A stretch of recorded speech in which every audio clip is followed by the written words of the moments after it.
The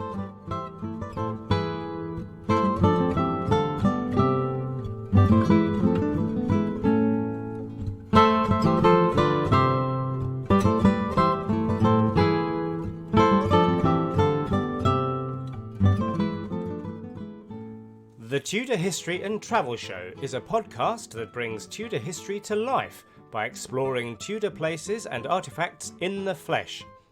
You will be travelling through time with Sarah Morris, the Tudor travel guide, uncovering the stories behind some of the most amazing Tudor locations and objects in the UK.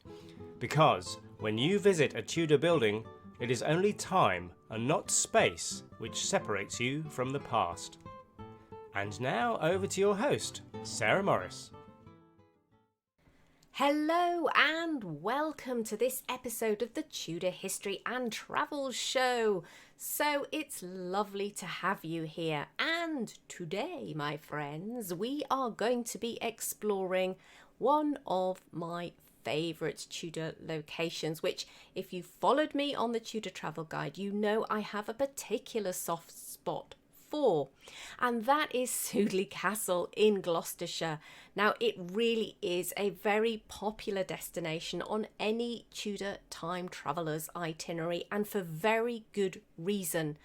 Not only is it associated directly with one of Henry VIII's queen consorts, of course, Katherine Parr, but it is romantically and tragically associated with her demise, and Catherine remains the only English queen buried on private land.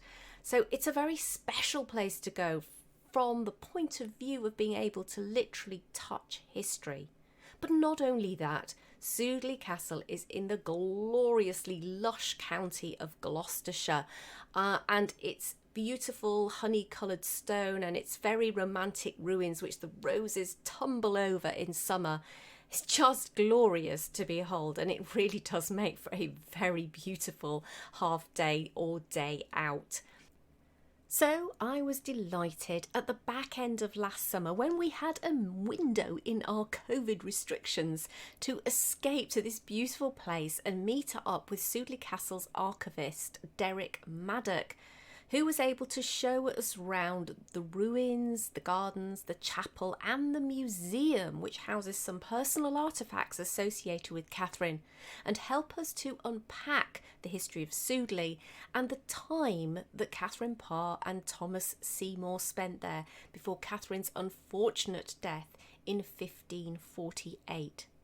Well, let's go over to the interview now and catch up with Derek and dive deep into the history of Sudeley and its famous inhabitants. So welcome to Sudeley Castle, and I'm here in the very beautiful Victorian chapel with Derek. So hello Derek, welcome to the Tudor Travel Show. Hello, good to be with you. Well, perhaps before we dive into the incredible and sometimes shocking story of Katherine Parr's life and afterlife here at Sudeley, you could introduce yourself and tell us a little bit about yourself. I'm Derek. In normal times, I'm the archivist here. At the moment, I'm a volunteer guide, but usually they sort of pull me out when they want to talk about things historical. So that's my role in this place. Well, thank you very much for taking the time to be with us today. And as I say, we are here in the chapel, and I'm standing right next to the very beautiful Victorian tomb of Katherine Parr. Am I right in saying that she is the only English queen to be buried on private land? She is, it remains that situation. And it's also the first queen to be buried under Protestant rites as well. So we've got a double whammy there. Well, indeed, and I think I'd love to hear more about that burial service shortly. But as I said, Catherine obviously came to Sudeley. It was towards the end of her life, unfortunately. This was the last place that she lived, and she died here. But maybe you could tell us a little bit about, first of all, the tomb that I'm standing in front of, and then maybe we could retrace some of the story of how she came to be lying here. Certainly.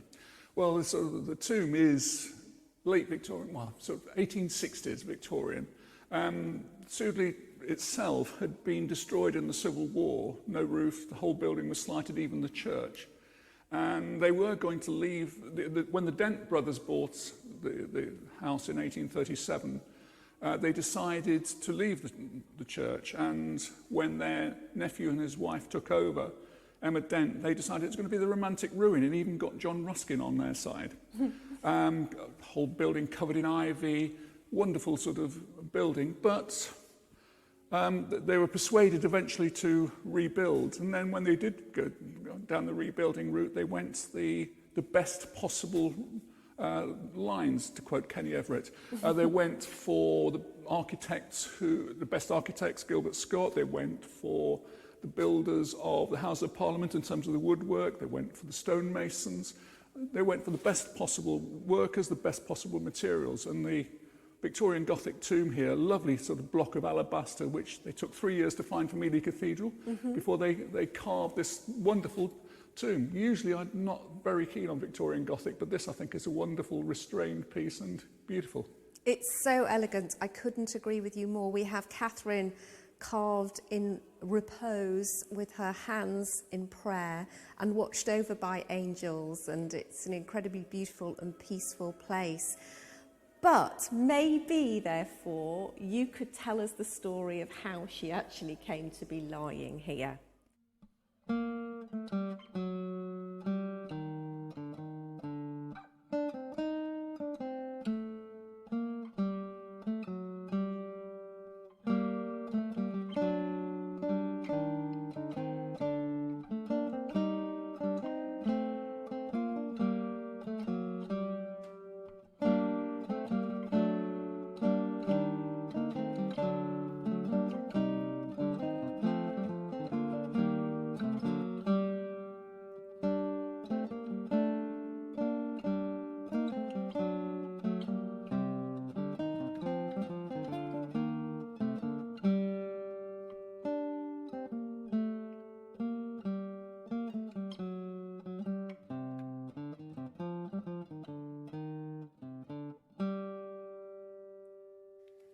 So we've come out of the chapel now, and we are heading back towards what would have been the main house and the privy lodgings during the time that Catherine and Thomas were in residence. So we're just going to go over there now, right, Derek? And we'll talk about the story of Catherine's arrival here at Sudeley. And there's a fair amount that we could tell. So, Derek, you've brought me into what I believe was the inner courtyard at Sudeley in the 16th century, and we're standing looking at, the most beautiful and romantic and gorgeous ruins of, I believe, the privy lodging. So, it's a beautiful building, isn't it? Or beautiful remains, shall we say. Yeah. It's the sight of people hanging off this in sort of September, October, wearing their climbing harness, making sure it repaired. It's quite a surreal thing, but it adds to the beauty in many ways, I find. It's one of the most, I think, gorgeous fragments of buildings because of these huge windows that you see. It allows the imagination to really recreate, I think, the interiors as they might have looked. The height of those windows as well, the light that would be streaming in. It's a beautiful sort of structure. Big fireplaces. It's gorgeous. Superb, isn't it? And the private quarters of Catherine and Thomas would have been in this sort of section. So let's tell me then about their arrival, because obviously there's been a bit of a scandalous marriage when the two of them had got together, and Thomas Seymour's brother Edward wasn't, and the Privy Council weren't that happy about it. But nevertheless, they got married, and Catherine found out she was pregnant, and they came here to Sudeley. Maybe you could pick up the story. Yes, well, they married with almost indecent haste. She had to make sure she wasn't pregnant via Henry, and then almost straight away after that was married. So we've got Seymour and her living initially in Chelsea, and again Thomas Seymour desperate for power. So he's, as we mentioned, got ward of court of Lady Jane Grey, who he planned to marry off to Edward VI. We've got Catherine, who has Elizabeth as her ward of court, and there's various sort of shenanigans involving Elizabeth and Thomas Seymour creeping into her bed early in the morning, so she takes to getting dressed very early to avoid him. There's a detailed account of a play fight with him slashing at her dress while Catherine holds Elizabeth, and they're full of laughter, apart from Elizabeth, by this side of things. And we've got that account written by Cat Ashby, who is Elizabeth's governess. So we've got fairly detailed accounts of that. So Chelsea and Elizabeth, not a sort of good place in many ways. They then move across to here, and they're setting this up as the alternative, the Camelot almost, and trying to make this the centre of this alternative court away from Edward Seymour in London. And Catherine and Thomas here with religious reformers and so on, they're carrying on their religious beliefs. Well, certainly Catherine is. Whether Thomas was actually convinced of any religion or whether he was just out for what he could get a chance, we don't know. So they came here, and she, at the age of 36, is pregnant. Now that is quite late for that sort of time period. Very.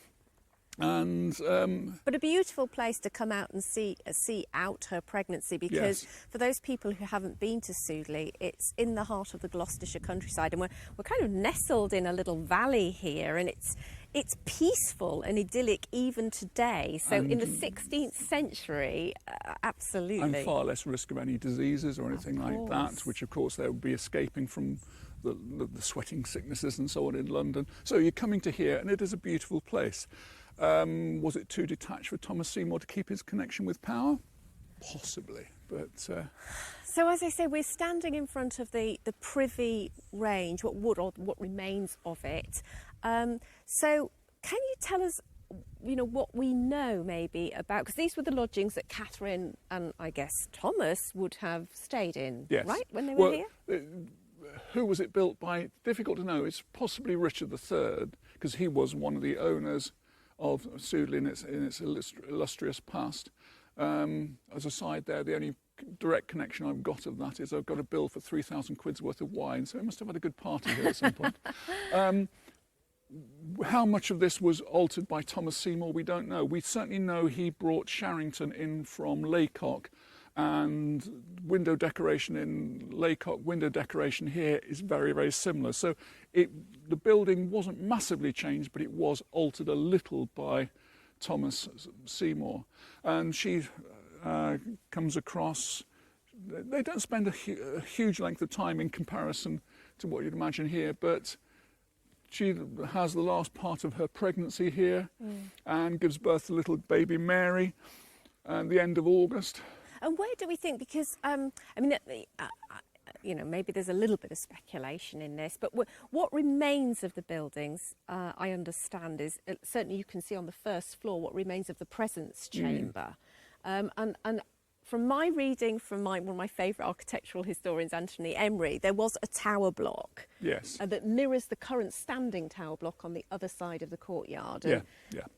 And it seems to me that was probably where the most privy chambers were. Certainly the very private area, which is where you'd expect her and Thomas to have their sort of family living. The Victorians decided that there's a wonderful oriel window at Sudeley, almost overlooking the chapel, and that's where the Victorians decided her nursery was, and they did Victorian Gothicise this a touch, a little bit over the top. Which the Victorians were just well known to do. The timber roof of that, and you're just looking at things there and you think, no. Yeah. But this was very romanticised, and according to the legend built it by the Victorians, that's where Katherine Parr's nursery was, that's where baby Mary was, and so on. Yes, it is a little bit private, and it would give the religious aspect that Catherine was connected with. So you can see why the Victorians went with that. But actually, in effect, it's most likely that she died in these most privy rooms, which were in the now lost chamber block, which we're just standing metres away from now. And we know that she was seared, wrapped in the cerecloth and put in the lead casket, and then remained within this building before the actual transference to chapel for the service. Did she lie in state in her presence chamber? Do we know that? According to the description of, I think the title is The Most Notable Book of Burials. There is an account of almost straight after her death. She, according to the story within this, she, between 1 and 2 o'clock in the morning, she died, having dictated her will to Parkhurst and Robert Hook, I think his name was, dictated her will, died very soon after that, and was seared and encased very quickly after that.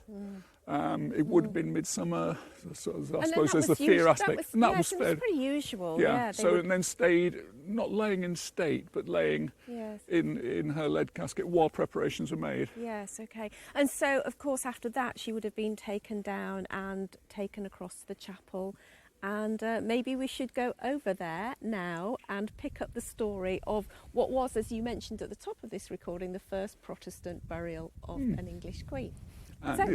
Yes, we have a good amount of description. So let's go over. Okay.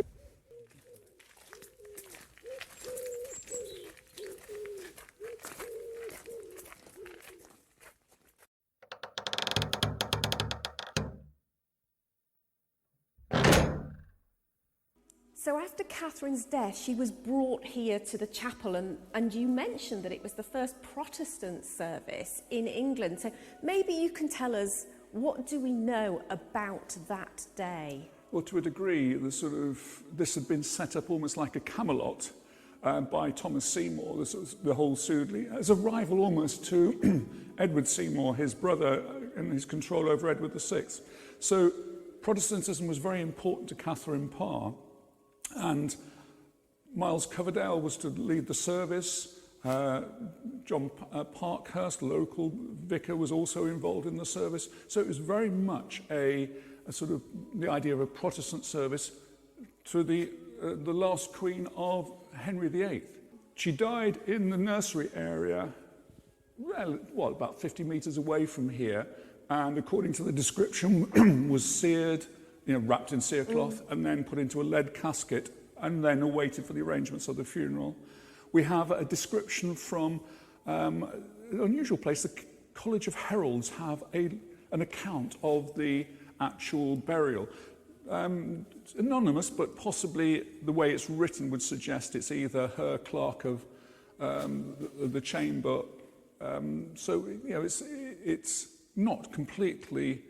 We don't know exactly who wrote it, but it is well described, and it's very much sort of item 1, item 2, item 3, and so on. It's quite a dispassionate hand.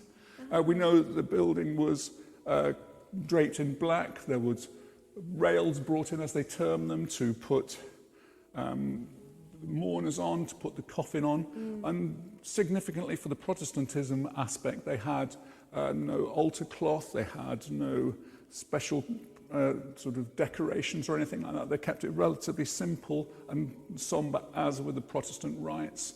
They had a collection, and they stressed in the collection this was for the benefit of the poor.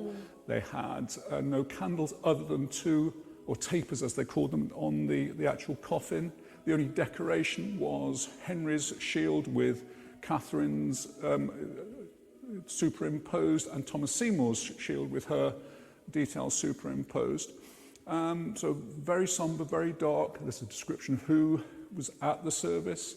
It was led by Lady Jane Grey, because Thomas Seymour by now had disappeared to London. Yes, and of course Lady Jane Grey was Thomas Seymour's ward. She was. She had been living here with Katherine Parr. He had, anything for power was dear Thomas Seymour, and his plan had been to marry Lady Jane Grey off to the young Edward VI. Hence, the sort of the wardship, and her father had been persuaded that this was the right way to go. So Lady Jane Grey led the actual service of the mourners. Miles Coverdale did the actual preaching, her personal almoner. So a very sort of sombre occasion, and very Protestant. They've stressed throughout that it was a Protestant. Protestant service. And after the service, so I guess, obviously the chapel is recreated, as you say, it's a Victorian recreation, but on the site of the original chapel. On the site of the original, yes. So we're standing just in front of the high altar, so I imagine that Catherine's coffin would have been directly in front of us, right in front of the high altar. Is Believe that right? So, yes. Yeah, wow. So, and on a sort of platform, not decorated with sort of altar cloths or anything like that, kept simple, just very plain and simple. Plain, yeah. And when you said, was it the coffin that was decorated with the arms of Henry and Catherine? there or was was it the cloth that was a covered? shield. There was a black cloth over it, and there was a shield with Henry's arms, with her lozenge down the centre. Right. And similarly, there one of Thomas Seymour. That was the only decoration on the actual coffin. So a black cloth, 2 tapers, and the shields. Right, okay. And then what do we know of what happened to that coffin afterwards? Where exactly was she buried?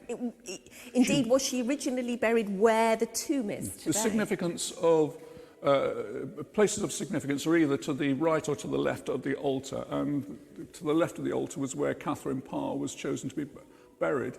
And there was, by all accounts, a fine alabaster tomb with a memorial to Catherine written by John Parkhurst, this local vicar who had been put in place by Thomas Seymour.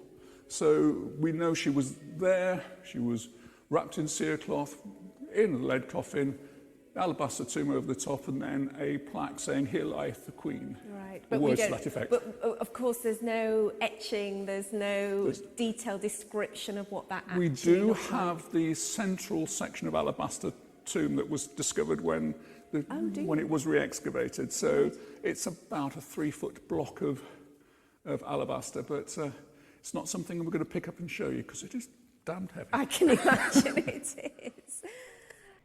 Before we go any further, if you enjoy these podcasts, did you know that you can support my work by becoming a patron of the show for as little as $1 a month? A link to find out more about this programme and the different levels of sponsorship available is included in the description associated with this podcast. And while I can't thank you in person, here's a big mwah to say a massive thank you from me. So now it's back to the show.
So now we are going to return to my interview with Derek at Sudeley Castle, and we're going to hear a little bit about Catherine's afterlife, for surely what happened to her body after death is one of the most shocking events in Tudor history, or in royal history at least.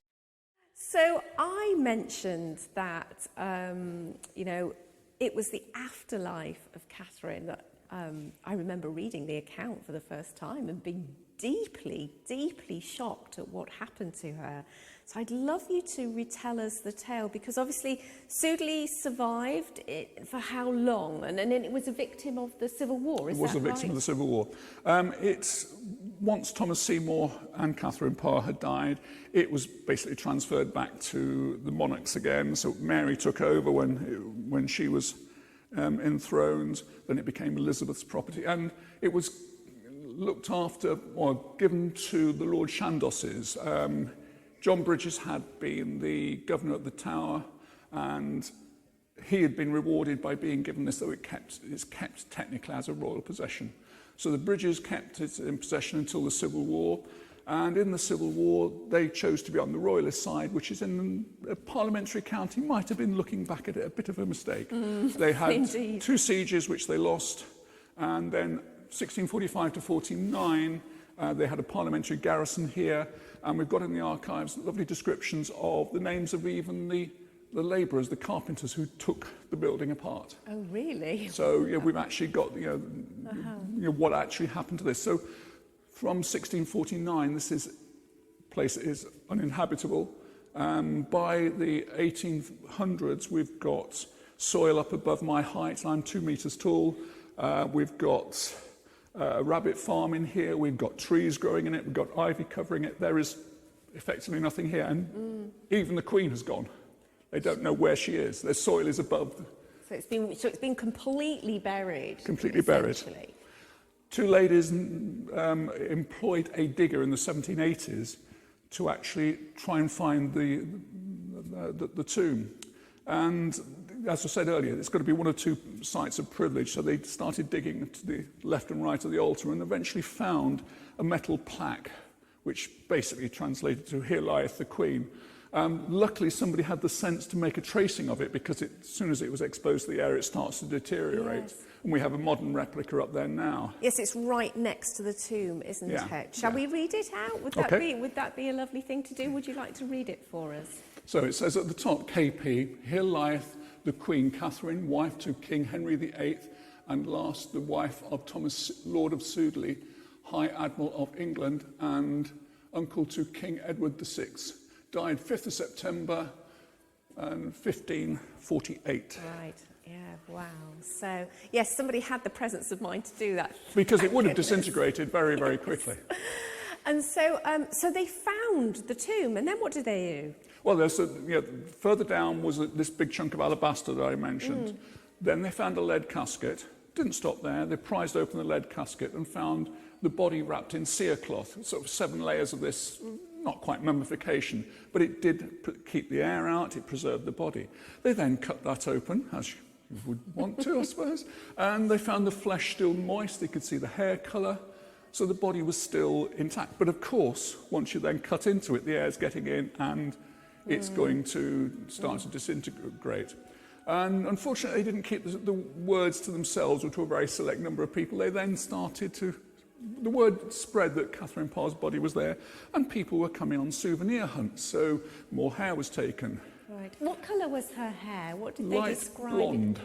Light blonde. Yes. So very fashionable for Very the fashionable. time. So the word spread, people started coming, started nicking bits of her. So they then started to think, this is getting out of hand, let's move her to the crypt. There was a tenant in Sudeley at that sort of time, a tenant farmer, and he decided to get some men to organise this. For some reason, he decided to feed them well and give them loads and loads of alcohol. They were paralytically drunk. So they came after the meal with spades and things like that, and then decided to desecrate the body is perhaps not too strong a word for it. They drove a spade through her neck, they drove an iron bar into her chest, they smashed her teeth to take souvenirs and things like that. And you just think, this is awful. Yeah, even if it's an ordinary body, you do not behave like that towards a body. And you can't imagine. I mean, I know they were paralytically drunk, but still, you just can't imagine what must have got into their minds. And the souvenir collection was sort of organised, and they took them all home. The body then did eventually get moved to the crypt for safekeeping, so no further desecration can take place. And to avoid any more elements of risk of somebody breaking into the crypt, they spread the word, there's a curse. There's a curse on anybody that touches Katherine Parr. We like a good curse. We like a good curse. So, in fact, the curse worked so effectively, one of the people who had originally broken in actually killed himself. We think it was an unrelated aspect.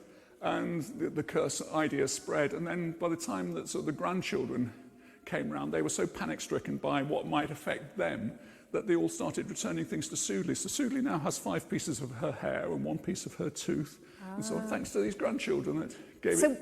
We're going to be going and having a look at some of those artefacts in a moment. But where is the crypt? Is it directly below us? The crypt it's an unusual place. It's behind the actual altar to the right. And actually, there's no visible sign of it at all. Oh, really? So there's a big cedar tree behind here, which is having sort of roots treatment. So there's just a mulch effectively over there, and you can't even see the access point to it. I see. I've never been into it now. So it's lost, essentially. Well, it's known where it is. Yeah. The last time it was used was when Mark Dent Brocklehurst's remains were put into there in 1970. So it hasn't been used since then. Okay, right. So I think it will possibly be reused in the future. Yeah. But yeah. Okay, good. So wow, that, yes, every time I hear that story, it makes my stomach churn. Yes, it's just how you can actually do that sort of thing. And, you know, considering how religious people were in comparison to a more secular society today, and you think, why? How? Amazing, amazing. So, of course, by this time, she's in pieces. So what happens to her body after that? The body stays in the crypt for quite a time period. Dents, as I mentioned, bought this 1837. In 1863, they decided to rebuild the church, and they want an appropriate tomb for her. So they build this tomb, they collect the piece of marble from Ely Cathedral, highly decorated piece of work. They've put everything is set up. They then take the body out and officially reinter in a proper church service. So Catherine's bones, which we assume is all that was left of her by now, are down actually into the tomb underneath the effigy of herself. So they're actually, because the effigy does, as you say, sits on top of a sort of rectangular tomb. So they are in that as opposed to being in the ground. So there was an official reinterment. And on the outside edge, which is added to the decoration, they've got the 4 husbands of Katherine Parr. So we've got Edmund Brough, John Latimer, we've got Henry's personal shield, Thomas Seymour's shield, and in the centre we've got this royal coat of arms of England, which I think adds to it. It gives you that sort of sense of history. Oh, well, thank you for that, because I'd often wondered who the different sort of the heraldry belonged to, so that makes perfect sense. And it might be appropriate just at this moment just to say that there is an accompanying blog that will go with this podcast. So if you want to read more, including some of the contemporary accounts that were written of eyewitnesses of the shocking events that Derek has just relayed to us, then I'll be placing a link in the description with this podcast so you can find out more and also see some images of the tomb for yourself.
So now we've come inside into the exhibition centre to have a look at some of those artefacts that you were talking about, Derek. So I'm in front of a glass cabinet here, and we've got some letters and some books. So maybe you could tell us a little bit about what we have here.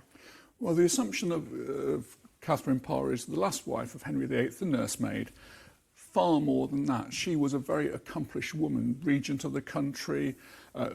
She was a religious reformer, constantly talking to Henry about that, and very skillful about how she managed to, shall we say, manipulate his beliefs. And among the things we have here are 3 books, one of which is The Lamentations of a Sinner, which she actually wrote, so she's the first queen to be published. We've also got a collection of devotional tracts that she assembled from things that appealed to her. And intriguing in that is we've got her signature, Catherine the Queen KP, which she writes on the bottom of the facing page. And on the left side, we have her informal hand. So we've got a complete page of her writing here. And then we have this little book of prayers and meditations, which is bound in a lovely sort of red silk by nuns of Little Gedding, and that dates from 1546. So we've got 3 books directly related to her. So books that she would have held in her hand. Books that she would have held in her hand.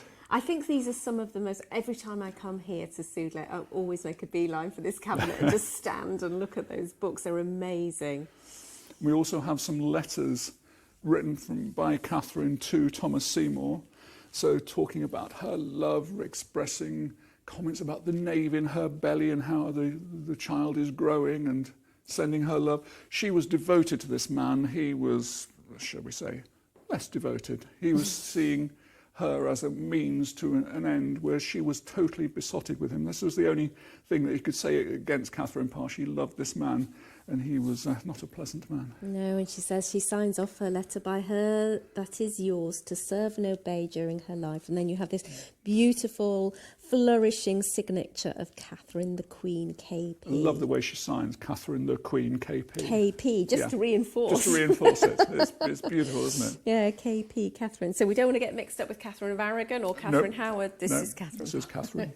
Catherine the Dowager Queen, yes. That's wonderful. Now, you also, of course, talked about some of these kind of, I suppose you could call them relics that were taken from her. Yes, I suppose we could. So you said you have a few of them here. So we're just walking around the corner. I mean, you've got some wonderful paintings and artefacts here at Sudeley. But again, these are one of my favourites, because it's not often. I was trying to think if we actually have, apart from Mary Tudor, Henry VIII's sister, I can't think of another Tudor monarch where we've got a little bit of their hair or a piece of their, in this case, tooth, which is what we're standing looking at now. Can you tell us describe what we're looking at and tell us about them? Well, these are some of the relics that we've managed to get returned by the royal that is, Sudeley managed to get returned by the grandchildren of people that stole them in the first case. So we have a piece, this is the back part of her incisor.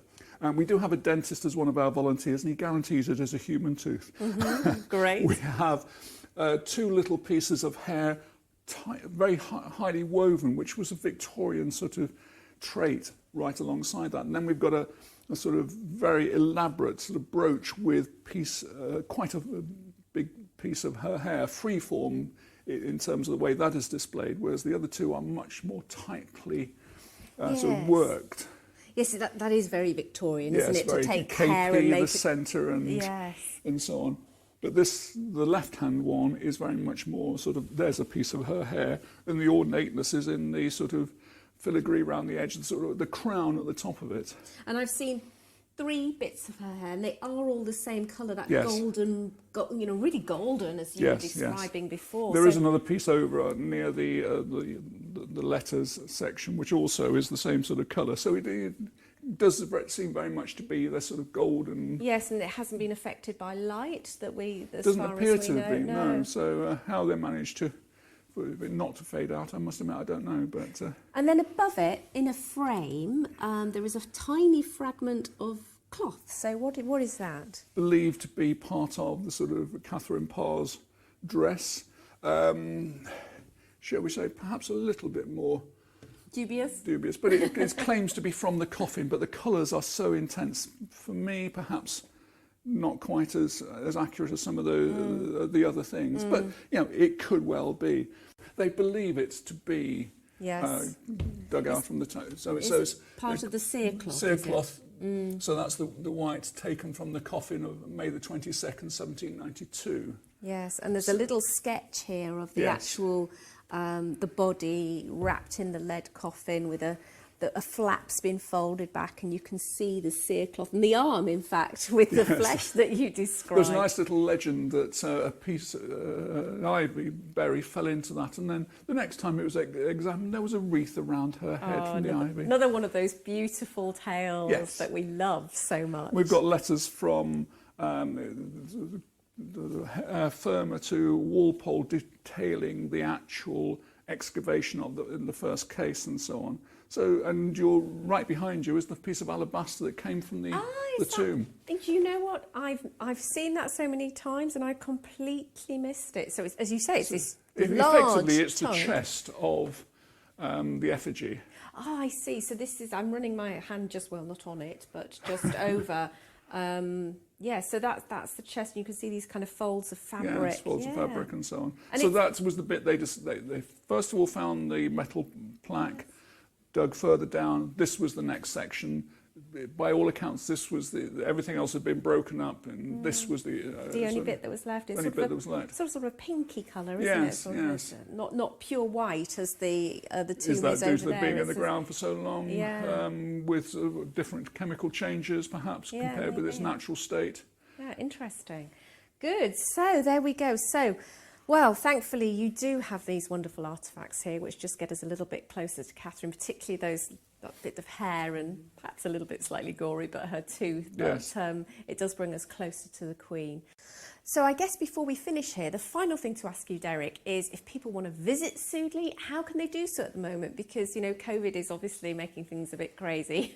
Yes, COVID is slightly hitting, but yes, we're open until the 1st of November. So we'd love to see you coming across here. You have to book your tickets in advance, but I'm sure... And that's to manage the numbers, just to manage the numbers going through the exhibition, because distancing. there are one or two sort of narrow areas within the exhibition. But otherwise, feel free to come, book your tickets in advance, look at the website, and we're here until the 1st of November, and it is a lovely place to see. Well, it is indeed, and your website is www.sudeleycastle.co.uk. Great. Yes. So guys, if you haven't visited Sudeley, you must put it right up on your Tudor road trip agenda, because it is one of the most historic and beautiful places to visit, and it is also in one of the most gorgeous parts of the countryside. And I'm not biased at all, but I do live in this area, so do make sure you come along. And I'm sure if you've been to Sudeley before, you'll already be thinking about your next trip. So thank you so much, Derek, for being our host and guide today. Much appreciated. You're welcome. Psst. Before we finish the show, remember you can support my work via my Patreon programme, where various levels of sponsorship are available, starting at just $1 a month. Check out all the details of how to become a patron in the link included with this podcast. Oh, and don't forget, you can be part of my closed Facebook group, where fellow time travellers like you hang out with me and each other to share some of our favourite things about visiting the UK. From great Tudor places to visit, to the best way to take your cream tea in an afternoon. From the latest travel news to the traditional Sunday roast. So don't miss out, and you can apply to join by clicking on the link in the description. So now it's back to close the show. Well, my friends, I hope you enjoyed that very intimate glimpse into the final few months of the life of one of the most famous characters in Tudor history, and certainly inhabitants of Sudeley Castle. I do urge you to visit if you are coming to the UK and you're going out and about out of London. Gloucestershire is a glorious county, and if you're heading westwards towards Gloucestershire, then put Sudeley Castle on your list. And I, of course, would just like to thank the staff at Sudeley Castle for making this podcast happen, and of course for our guide today, Derek Maddox, Archivist at the castle. Well, my friends, once again we have come to the end of a show. I hope you've enjoyed it, and I, of course, will look forward to seeing you on our next adventure in April.